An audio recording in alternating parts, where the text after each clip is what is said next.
আসলে চাকরি প্রস্তুতির ক্ষেত্রে নিয়মিত মডেল টেস্ট দেওয়ার উপকারিতা কী সেই বিষয়গুলো আপনাদেরকে আমি বলি। ধরুন আপনি বাংলার যে কোনো একটা টপিক পড়লেন, ওই টপিকের উপর যদি মডেল টেস্ট দিতে পারেন তাহলে বুঝতে পারবেন যে ওই টপিকটা আপনি কতটুকু সুন্দর করে শেষ করেছেন বা কতটুকু আপনার মধ্যে ধারণ করেছেন। হ্যাঁ, এরপরে ইংরেজির ক্ষেত্রেও একই বিষয়, গণিতের ক্ষেত্রেও একই বিষয়।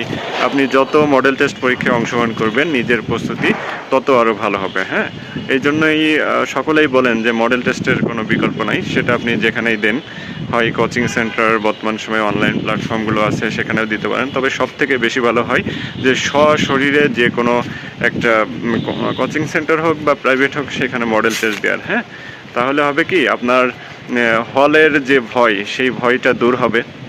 এর পাশাপাশি নিজের কনফিডেন্স আস্তে আস্তে বাড়বে।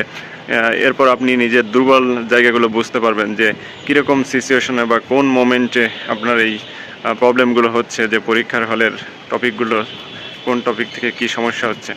এই মডেল টেস্ট দেওয়ার হচ্ছে এই ধরনের অনেক উপকার।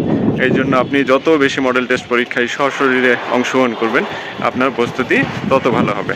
প্রতিবার যখন মডেল টেস্ট পরীক্ষায় অংশগ্রহণ করবেন, মডেল টেস্ট পরীক্ষায় অংশগ্রহণের আগে যে গত পরীক্ষায় যে টপিকগুলোতে আপনার প্রবলেম হয়েছিল সেই টপিকগুলো অবশ্যই ভালো করে সলভ করবেন, বা যে টপিকের যে জায়গা থেকে আপনার প্রশ্নগুলো আপনি পারেননি সেই প্রশ্নগুলো সমাধান করার চেষ্টা করবেন, যাতে পরবর্তীতে মূল যে চাকরি পরীক্ষা সেই চাকরি পরীক্ষায় আপনি যাতে ওই প্রশ্নটা আসলে আবার একই ভুল না করেন। আর আপনি কখনো হতাশ হবেন না, কারণ বারবার ভুল হতেই পারে। ভুলের মাধ্যমেই আপনাকে শিখতে হবে। যে যত ভুল করবে সে তত ভালো করে শিখবে। হ্যাঁ, আসলে জানা জিনিসও অনেক সময় ভুল হয়, এই কারণে হতাশা বাড়ে, কিন্তু হতাশ হওয়া যাবে না কখনোই। এই জন্যই প্রথমেই বলেছি ধৈর্য সহকারে লেগে থাকতে হবে, ইনশাল্লাহ সফলতা আসবেই। সকলকে ধন্যবাদ। আসসালামু আলাইকুম। আল্লাহ হাফেজ।